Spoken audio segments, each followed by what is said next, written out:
চারিদিকে যখন অন্যায় ও পাপে পূর্ণ হয়, লাঞ্ছিত হয় নারী, তখনই মাতৃশক্তির আবির্ভাব হয় তার সংহারকারিণী রূপে।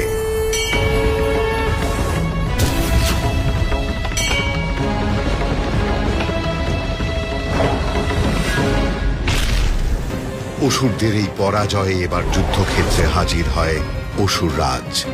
ক্ষিপ্ত অসুররাজ তার মায়া বিস্তার করে হস্তির ওপর। विश्वरूपिणे विश्वेशे प्रसीदत्वं सनातनी।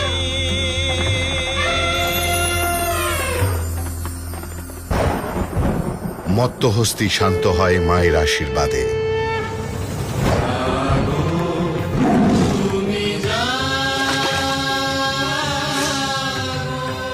মহালয়ার পুণ্য লগ্নে দেখুন জাগো মা, জাগো দুর্গা। জি5